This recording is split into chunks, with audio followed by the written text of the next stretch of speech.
Hello student, welcome back to a new video. Previous वाले video में मैं आप सभी के साथ डिस्कस किया था स्ट्रक्चर क्या होता है और कैसे वर्क करता है। अगर आपने वो वाला वीडियो अभी तक नहीं देखा है तो डिस्क्रिप्शन और आई बटन में आपका लिंक मिल जाएगा, जाके आप उसको प्लीज़ चेकआउट कर लेना। और आज के इस वीडियो में मैं आप सभी के साथ डिस्कस करूँगा यूनियन क्या होता है और यूनियन कैसे वर्क करता है। अगर आपने इस चैनल पर अभी तक नया आया है और इसी टाइप का कॉन्टेंट देखना पसंद करते हैं तो आप चैनल को सब्सक्राइब कर सकते हैं। और वीडियो थोड़ा सा भी पसंद आता है तो प्लीज़ वीडियो को लाइक कर देना। चलिए बिना टाइम वेस्ट करके आज का वीडियो स्टार्ट करते हैं।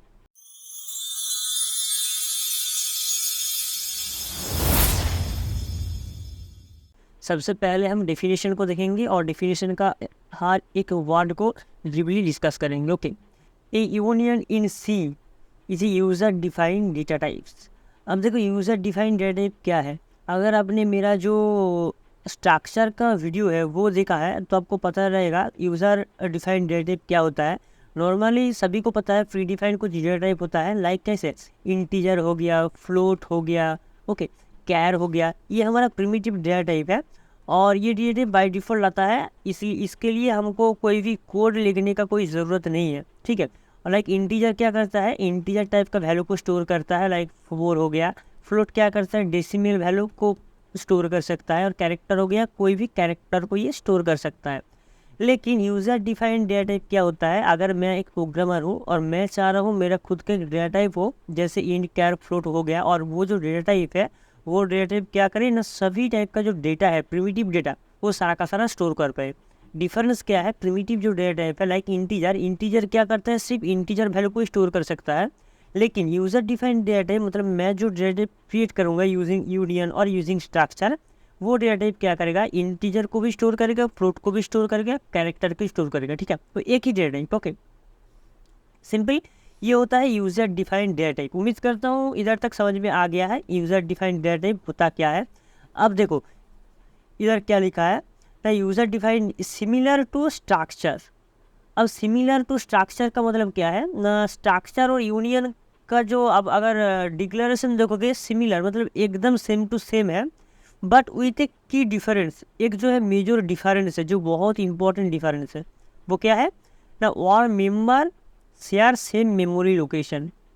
अगर मैं स्ट्रक्चर की बात करूँ, स्ट्रक्चर के अंदर क्या होता है, मैं क्या यूज़ करता हूँ, struct keyword, STRUCT, struct keyword. और उसके बाद मैं कोई भी नाम देता हूँ। ठीक है, लाइक मैं एक नाम दे दिया स्टूड करके। ठीक है, तो ये मेरा एक डेटा टाइप हो गया। ये मेरा लाइक इंटीजर जो डेटा टाइप है, वैसे मेरा स्टूड स्ट्रक्ट स्टूड एक डेटा टाइप हो गया। ये जो डेटा टाइप्स है ये क्या करेगा ना, मल्टीपल टाइप ऑफ डेटा को स्टोर कर सकता है। लाइक ये इंटीजर को भी स्टोर करेगा, कैर को भी स्टोर करेगा, फ्लोट को भी स्टोर करेगा।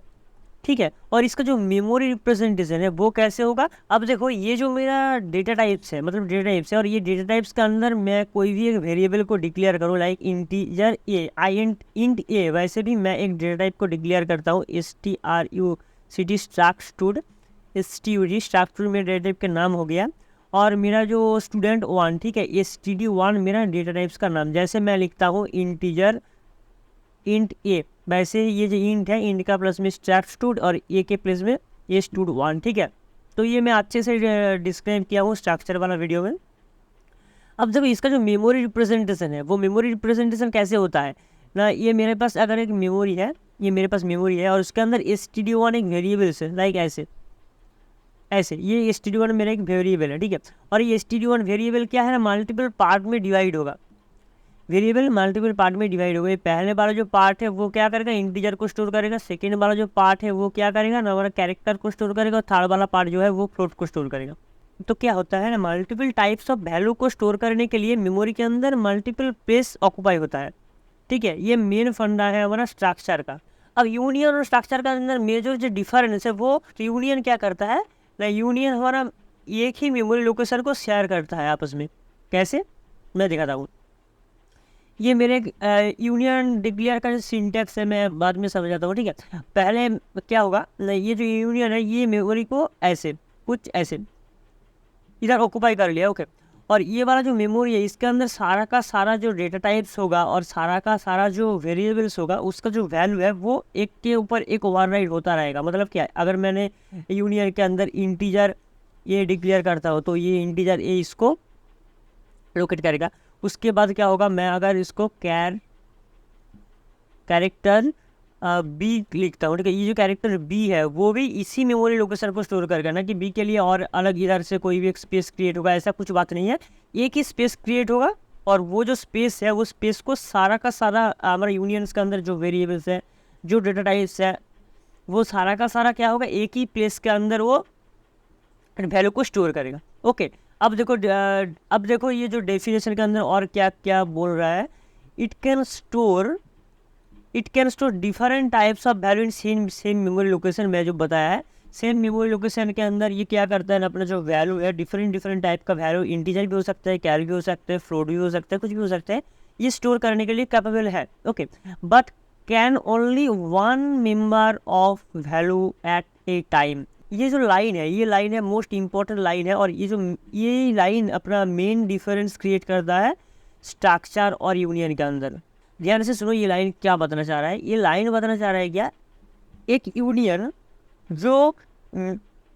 यूनियन मेमोरी के अंदर जो लोकेशन को ऑक्यूपाई करेगा वो at a time one value को स्टोर कर सकता है। लाइक एग्जांपल देख लो, पहले सिंटैक्स को देख लो, उसके बाद एग्जांपल समझने में थोड़ा आसान होगा। ओके, सिंटैक्स कुछ नहीं है, सबसे पहले स्ट्रक्चर की तरह है, लेकिन इसका कीवर्ड थोड़ा चेंज हो गया। स्टार्ट के टाइम यूज़ कर रहे थे स्टार्ट कीवर्ड, और इधर हम यूज़ कर रहे हैं यूनियन। ओके, तो यूनियन लिखेंगे और एक यूनियन का नाम देंगे। ये नाम क्या है, लाइक हमारा इंटीजर इंट ए लिखता हो तो इंट ए हो गया, इंट हो गया हमारा जो डेटा टाइप का नाम। ऐसे ही हमारा खुद का जो डेटा टाइप का नाम होगा वो उसका नाम है ये यूनियन नेम। ओके, और इसके अंदर वो जो डेटा टाइप्स है वो कौन कौन वैल्यू को स्टोर कर सकता है, मतलब कैपेबल है कौन कौन वैल्यू को स्टोर करने के लिए, वो सारा का सारा इधर डिस्क्राइब करना पड़ेगा, एज वेल एज स्ट्रक्चर में हम जो किए थे, ठीक है।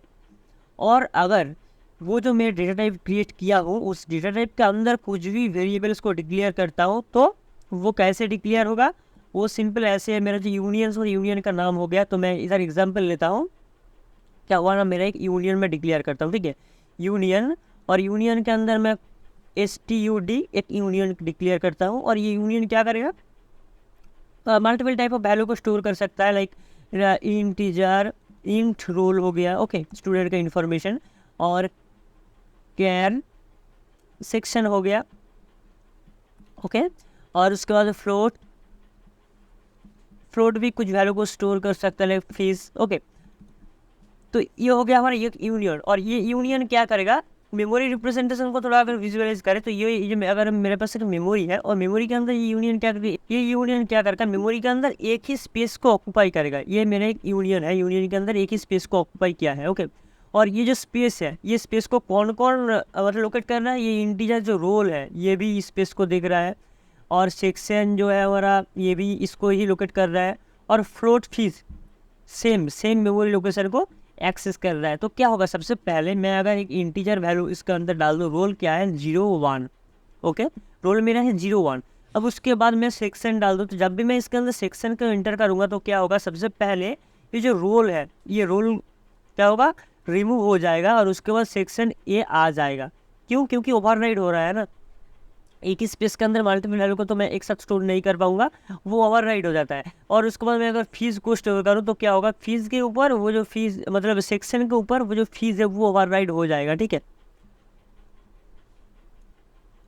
उम्मीद करता हूँ यूनियन का जो स्ट्रक्चर है और मेमोरी रिप्रेजेंटेशन है और मेन जो डिफरेंस है बिटवीन यूनियन और स्ट्रक्चर, ओके, ये समझ में आ गया है।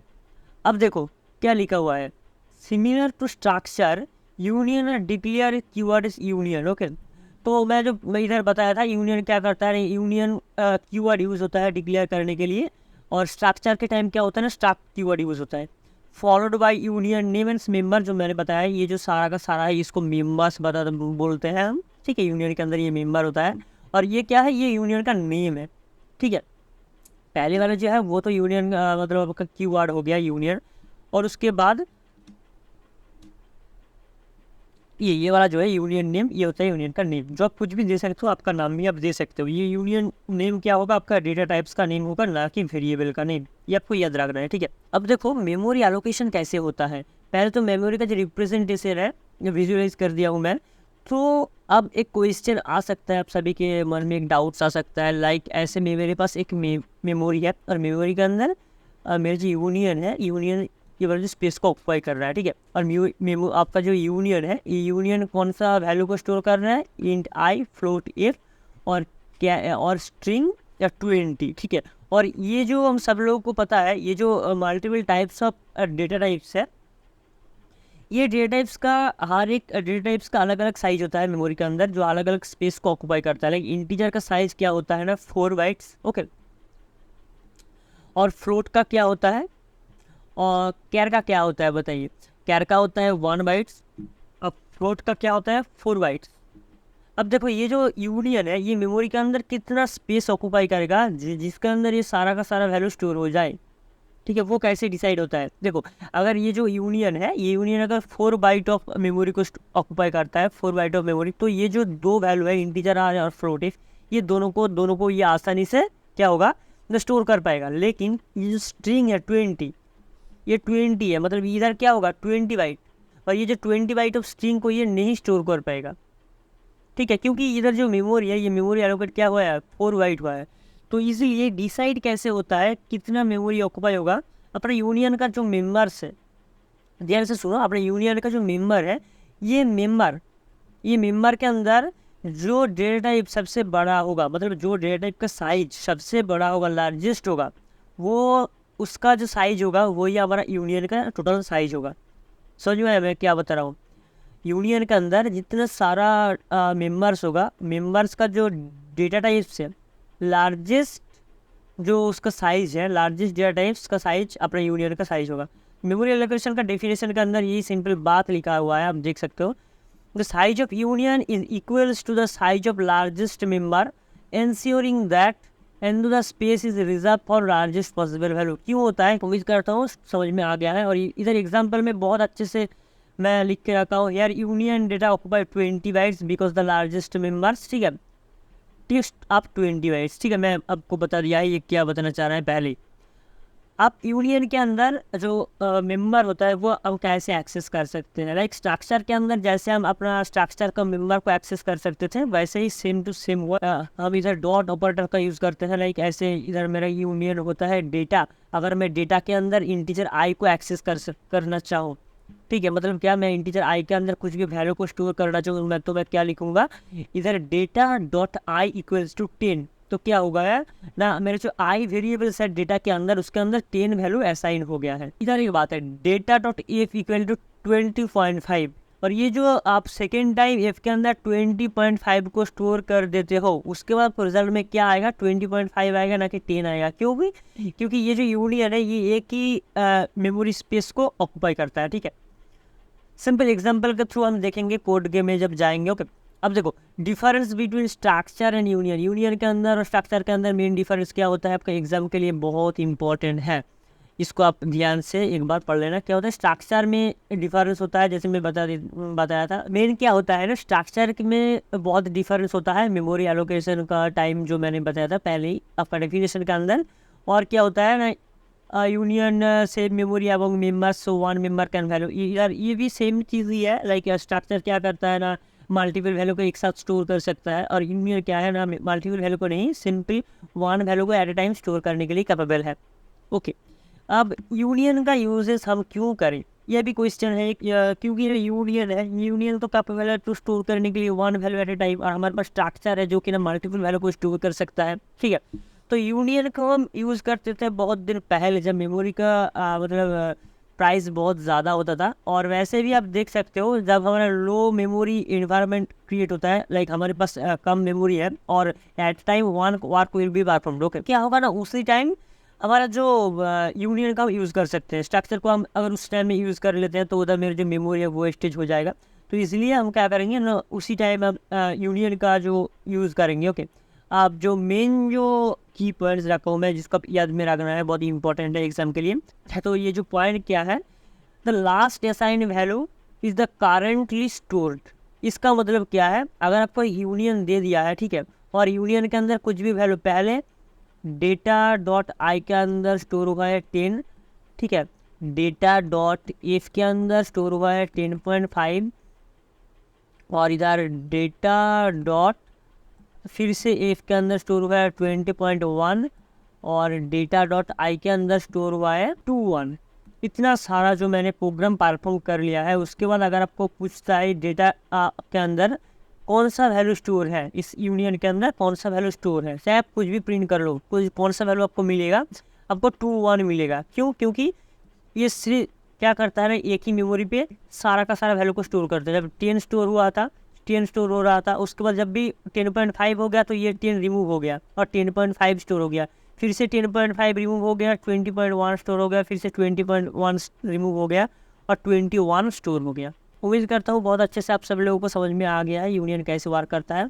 चलिए एक सिंपल कोड करते हैं विजुअल स्टूडियो कोड में और देखते हैं ये यूनियन कैसे वर्क करता है। तो आ गया वो विजुअल स्टूडियो कोड में और इधर मैंने आके union.c करके एक फ़ाइल को क्रिएट कर लिया हूँ। उसके अंदर मैं यूनियन का कोड करूँगा। सबसे पहले क्या करना पड़ेगा, has include stdio standard input output stdio.h को इंक्लूड करना पड़ेगा। उसके बाद मैं क्या करूँगा, ग्लोबल यूनियन को डिक्लेयर करूँगा। ओके, यूनियन,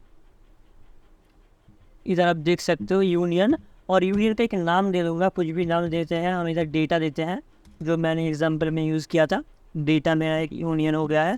और ये डेटा के अंदर मैं क्या क्या वैल्यू को स्टोर करना चाह रहा हूँ ना, एक इंटीजर वैल्यू को ये स्टोर कर पाए, इंटीजर आई करके उसके अंदर स्टोर कर रहा होगा।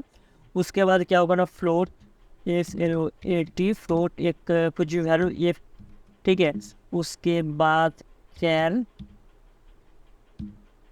इसका STR, और ये क्या करेगा 20 स्ट्रिंग को स्टोर कर सकता है। ऐसे मैं एक यूनियन क्रिएट कर लिया हूँ। अब मैं क्या करूँगा, इसका सेमी कॉलन लूँगा और उसके बाद void main void main, और void main के अंदर आके मैं क्या करूँगा, एक यूनियन मैं वेरिएबल्स क्रिएट करूँगा। यूनियन डेटा क्या है, मेरे एक डेटा टाइप से। ओके, तो मेरे को एक वेरिएबल क्रिएट करना पड़ेगा, union UNION union data, like मैं लिखता हूँ ना इंट ए, ऐसे यूनियन डेटा और उसके बाद कुछ नाम, ये मेरे वेरिएबल्स नेम हो गया। तो ये कैसे होगा ना, लाइक मेरा इंटीजर ये होता है, तो इंट जो है ये मेरा डेटा टाइप्स नेम है, और इधर डेटा टाइप्स नेम क्या है ना, यूनियन डेटा, ये कंप्लीट एक डेटा टाइप का नेम है। ओके, तो नाम, और ये नाम क्या करेगा, कुछ वैल्यू को स्टोर करेगा। वो वैल्यू क्या होगा ना, num.i के अंदर। ओके, नाम का अंदर जो आई वाला वेरिएबल है उसके अंदर मैं 10 को स्टोर कर दूंगा, और उसके बाद क्या करूँगा, num.h के अंदर क्या स्टोर करूँगा ना, 2.5, और मैं किसे स्टोर और मैं इधर क्या करूँगा, एक स्ट्रिंग को स्टोर करूँगा। मैं काम करता हूँ, स्ट्रिंग को कॉपी कर देता हूँ। वो कैसे करते हैं, स्ट्रिंग का एक मैं अलग से वीडियो बनाया था, वो वीडियो देख लेना। मैं इधर जो फंक्शन को यूज़ करूँगा strcpy। ओके, strcpy ये फंक्शन क्या है, कैसे वर्क करता है, ये अगर आपको कंप्लीटली जानना है तो पहले आपको स्ट्रिंग वाला वीडियो को देखना है। उसके अंदर मैंने ये जो फंक्शन है ये कैसे वर्क करता है ब्रीफली डिस्कस किया हुआ है। मैं क्या करूँगा, इसके अंदर जाऊँगा और मैं क्या करूँगा, num.str के अंदर स्टोर करना चाहता हूँ। और मैं क्या स्टोर करना चाहता हूँ ना, SJACADEM इस जगह में, तो मैं ये स्टोर करना चाहता हूँ। ओके, तो इधर तक मेरा हो गया। अब ये काम रह गया है, क्या है, strcpy ये जो फंक्शन है, अगर मैं चाहूँ इसको इस्तेमाल करने के लिए तो क्या करेगा, एक हेडर फाइल को इंक्लूड करना पड़ता है एडिशनल, हैश इंक्लूड, और हेडर फाइल का नाम क्या है, string.h, क्योंकि string.h के अंदर हमारा जो ये जो फंक्शन है ये आता है। ठीक है, string string.h जो हमारा हेडर फाइल है, इसके अंदर ये वाला जो फंक्शन हमारा स्ट्रिंग का जो सारा का सारा फंक्शन है वो आता है। अब प्रिंट करने का बारी है, तो मैं क्या करूँगा, सबसे पहले printf, और printf के अंदर मैं क्या करूँगा ना, %d और कॉमा दे के हमारा जो नाम है, नाम के अंदर जो आई है, आई को मैं प्रिंट करूँगा। ओके, अब उसके बाद Ctrl+C Ctrl+V %s, और इफ के बाद मैं क्या करूँगा ना, इधर आई के प्लेस में इफ दे दूँगा तो हो जाएगा ये काम। फिर से अब ये कैसे स्टोर होगा ना, स्ट्रिंग को स्टोर करने के लिए क्या यूज़ करते हैं, %s। ओके, %s और नाम डॉट आई नहीं, इधर होगा नाम डॉट str। ओके, तो ये सारा का सारा जो वैल्यू है मैं प्रिंट कर दूंगा। अब मैं क्या करूँगा, सबसे पहले बैकस्लैश इन देता हूँ सबसे पहले, तो क्या होगा, थोड़ा न्यू लाइन कैरेक्टर में सारा का सारा वैल्यू जो है प्रिंट हो जाएगा। Okay, control S. अब मैं इसको क्या करूँगा, राउंड करूँगा, कंट्रोल और इन। आप देख सकते हो इधर रैंडम वैल्यू जो है प्रिंट हुआ है इंटीजर के टाइम 1092, और इधर क्या 6344, ये कुछ भी रैंडम वैल्यू स्टोर हो गया है। और फ्लोट के टाइम भी हुआ है। और इधर मेन जो वैल्यू है हमारे जो वेरिएबल्स के अंदर, मतलब जो मेरे यूनियंस के अंदर मेन वैल्यू है, वो वैल्यू क्या है, एस अकेडमी। क्यों? क्योंकि पहले तो हमारा 10 स्टोर हुआ है, उसके बाद 2.5 जो क्या है ना 10 को ओवरराइड करके 2.5 हो गया है। तो उम्मीद करता हूँ आप सभी लोगों को समझ में आ गया है यूनियन कैसे वर्क करता है और यूनियन का जो मेमोरी एलोकेशन और मेमोरी विजुअलाइजेशन कैसे है। अगर वीडियो थोड़ा सा भी पसंद आता है तो प्लीज़ वीडियो को एक लाइक कर देना, और चैनल पे नया आया है और इसी टाइप का कंटेंट देखना पसंद करते हो तो चैनल को सब्सक्राइब भी कर सकते हो। आज का वीडियो इसी तक, नेक्स्ट वीडियो में बात होगी। जय हिंद, आपका दिन शुभ हो।